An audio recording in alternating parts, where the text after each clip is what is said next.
नेपालको सिमाना पूर्वमा टिस्टादेखि पश्चिममा किल्ला काँगडासम्म थियो। अझ दक्षिणमा बङ्गाल र बिहार अनि उत्तरमा तिब्बत र चाइनालाई नेपालले थर्काएर राखेको थियो। धेरै रोचक प्रसङ्गहरू छन् आजको यो भिडियोमा। सो आउनुहोस् जान्ने कोसिस गरौँ ग्रेटर नेपाल कसरी बन्यो त। प्रस्तुत छ युनिफिकेसन अफ नेपालको एपिसोड 2। पहिलो एपिसोडमा हामीले गोर्खाका राजा पृथ्वीनारायण शाहले अनेक चातुर्यता र बहादुरी देखाएर काठमाडौँमाथि विजय हासिल गरेको रोचक प्रसङ्गहरूको चर्चा गरेका थियौँ। काठमाडौँसम्मको एकीकरण सकेर उनकै नेतृत्वमा ओल्लो किराँत, माझ किराँत अनि पल्लो किराँत हुँदै एकीकरण क्याम्पियन पूर्वमा टिस्टा नदीसम्म पुगेको थियो र पल्लो किराँतसँग नुन पानी सन्धि गरेर रोकिएको थियो।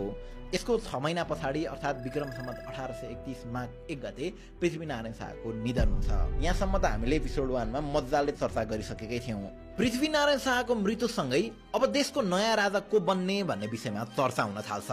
पृथ्वीनारायण शाहका 2 प्रिय छोराहरू थिए, प्रताप सिंह शाह र बहादुर शाह। रोलक्रम अनुसार जेठा छोरा प्रताप सिंह शाह राजा हुनुपर्ने भए तापनि आफ्ना प्रजाहरू माझमा भने बहादुर शाह नै लोकप्रिय थिए। उनी अरूभन्दा पोलिटिक्स, डिप्लोमेसी र वार स्ट्राटेजीमा निकै अघि थिए र पृथ्वीनारायण शाहका प्रिय पनि थिए।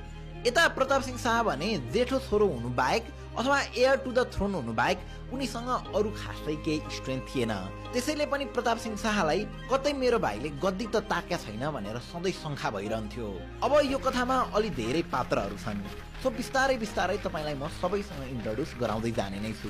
पृथ्वीनारायण शाहका 2 छोरा प्रताप सिंह शाह र बहादुर शाहलाई तपाईँले चिनिसके पछाडि अब लागौँ अर्का पात्रतर्फ। स्वरूप सिंह कार्की। स्वरूप सिंह कार्की प्रताप सिंह शाहका बडीगार्ड र सल्लाहकार थिए। उनले सुराकी गर्दै एक दिन प्रताप सिंह शाहलाई एउटा कुरा सुनाउँछन्। तपाईले शङ्का गरे जस्तै बहादुर शाहको आँखा त गद्दीमाथि नै छ नि महाराज, अब पनि केही नगर्ने हो भने जे पनि हुन सक्छ। प्रताप सिंह शाहलाई जे कुराको डर थियो आखिर त्यही कुरा प्रमाणित हुँदै थियो। तसर्थ उनले स्वरूप सिंहकै कुरा सुन्न साथ आफूलाई राजा घोषित गर्छन् र आफ्नो भाइ बहादुर शाहलाई नजरबन्दमा राख्छन्। तर फेरि पछि उनीहरूको राजगुरुले यसरी भाइलाई नजरबन्दमा राख्न हुन्न भनेपछि बहादुर शाहलाई नजरबन्दबाट हटाई दोलाहाको अमिलदार यानि कि रेभिन्यू कलेक्टरको रूपमा त्यता पठाइदिन्छन्। त्यही समयमा पूर्वतिरको राज्यको स्थिति एकदमै डामडोल हुन पुग्छ, जहाँ याङयोर्क यानि कि तत्कालीन ताप्लेजुङ र पाँचथर एरियाका राजा याङसु फुवाले सिक्किमसँग मिलेर गोर्खाली विरुद्ध युद्धको घोषणा गर्छन्। विक्रम सम्वत 1832 देखि 33 सम्म चलेको उक्त युद्धमा गोर्खालीले धेरै पटक किराँतीहरूबाट हार बेर्नु परेको थियो।